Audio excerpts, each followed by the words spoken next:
కరీంనగర్ జిల్లా కొండారెడ్డిపల్లిలో మంత్రులు వాకిటి శ్రీహరి, తుమ్మల నాగేశ్వరరావు, దామోదర పర్యటించారు. గ్రామంలో పాల శీతలీకరణ కేంద్రాన్ని మంత్రులు ప్రారంభించారు. పాడి పరిశ్రమతో జీవనోపాధి అవకాశాలు పెరగడంతో పాటు ఆరోగ్యకరమైన తెలంగాణను నిర్మించుకోవాలని మంత్రి వాకిటి శ్రీహరి తెలిపారు. దేశంలోనే రెండో సోలార్ విద్యుత్ వినియోగ గ్రామంగా కొండారెడ్డిపల్లి మారిందన్నారు మంత్రి దామోదర రాజనరసింహ. కొండారెడ్డిపల్లి ఇతర గ్రామాలకు ఒక రోల్ మోడల్గా మారిందని అన్నారు మంత్రులు.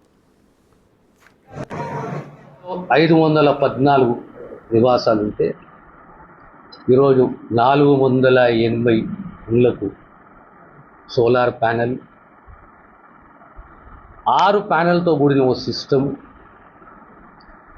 ఇంటికి ఓ ప్రాజెక్ట్ కాస్టు 1,72,000, 1,72,000 కేంద్ర సబ్సిడీ, నెలకు 360 యూనిట్స్ల సోలార్ ఎనర్జీ ఉత్పత్తి, పవర్ ఉత్పత్తి. మనం 200 యూనిట్లు వాడుకున్న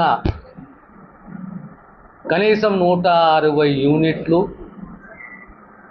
అనే సదుద్దేశంతో దేశంలోనే ఇది రెండవ గ్రామము.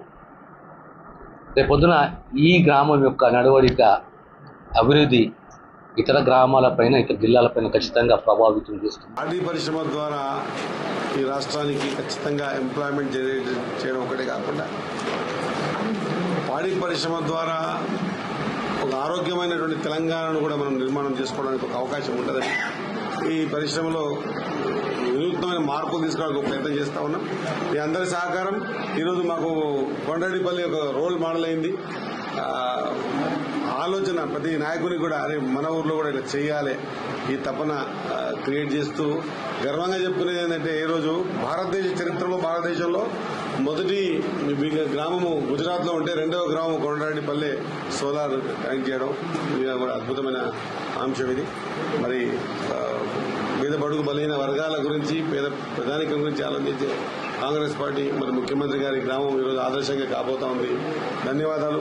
మనం గతంలో చూసాం ఆదర్శ గ్రామం అని ఊర్లో ఉన్న ఇండ్లని బీగు పడేసి తర్వాత ఇల్లు కట్టకుండా ఈనాడు కూడా కట్టలేని పరిస్థితి ఒకరాలు చూస్తే ఈ రోజు ఊర్లో తన సొంత ఇల్లును కూడా పడగొట్టి రోడ్డు కోసం వైడనింగ్ ఇచ్చేటువంటి ఘనత మా ముఖ్యమంత్రి గారిది అన్న మాట మరొకసారి గుర్తు చేస్తూ ఖచ్చితంగా ఈ విధంగా ఆదర్శంగా ఉండాల్సిన అవసరం ఉందని తెలియజేస్తాం.